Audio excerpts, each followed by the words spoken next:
সবাইকে নমস্কার। আজ তৈরি করব মজাদার একটা রেসিপি। দেখতে হলে সাথেই থাকো আর দেখতেই থাকো। গরম তেলে দিয়ে দিলাম গোটা কালো জিরা ফোড়ন, পেঁয়াজ কুচি, কাঁচামরিচ, কালো জিরা একসাথে একটু হালকা ভেজে নেব। ভাজা হয়ে গেলে তখন দিয়ে দিব স্বাদ মতো লবণ,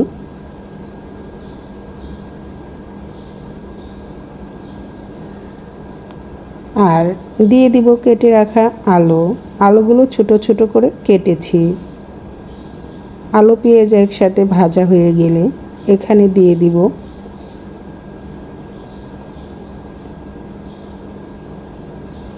কেটে ধুয়ে পরিষ্কার করে রাখা চিংড়ি মাছগুলো। আলুগুলো হালকা ভাজা হয়ে গিয়েছে, তবে যে কোনো রেসিপি রান্না করার আগে আলুগুলো একটু ভেজে রান্না করলে খেতে কিন্তু দারুণ লাগে। দিয়ে দিলাম চিংড়ি মাছ এখন আলুর সাথে আবার একটু ভেজে নিতে হবে। ধুন্দুল তো অনেকে অনেকভাবে খেয়েছো, তবে আমার মতো কে কে রান্না করে খেয়েছো একবার হলেও কমেন্টস করে জানাবে। আর দিয়ে দিলাম স্বাদ মতো হলুদ গুঁড়া। এখানে আর কোনো মশলা আমি দেব না। এখন হলুদ গুঁড়া দিয়ে ভালো করে আবার একটু কষিয়ে নিচ্ছি।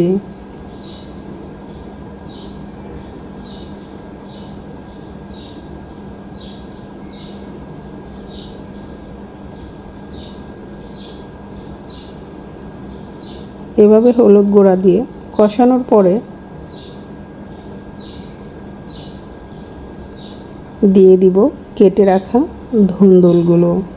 তবে চিংড়ি আলু এভাবে একটু ভালো করে কষিয়ে নিতে হবে।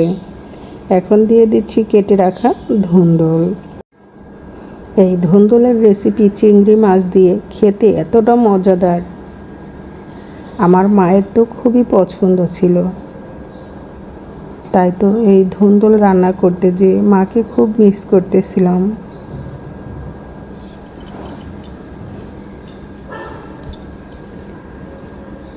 এই রেসিপিটা গরম ভাতের সাথে খেতে অসাধারণ লাগে।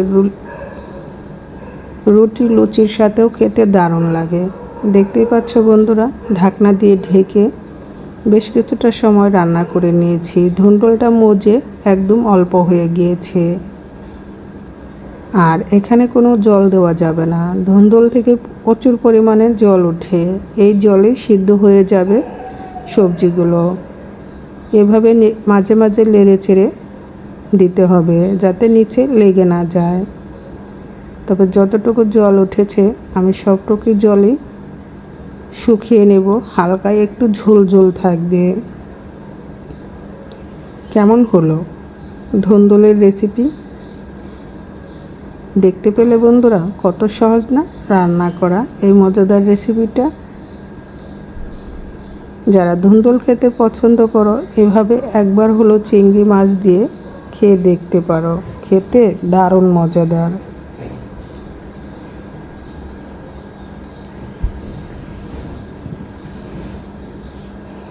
আমার রেসিপিটা রান্না করা হয়ে গিয়েছে। এখন চুলা থেকে নামিয়ে নিচ্ছি। এই ছিল ধুন্দুল আলু দিয়ে চিংড়ি মাছ মজাদার রেসিপি। কেমন হলো আমার রেসিপিটা? ভালো লাগলে অবশ্যই লাইক কমেন্ট শেয়ার করে আমার পাশে থাকবে। গরম গরম ভাতে খেতে কিন্তু অসাধারণ লাগে।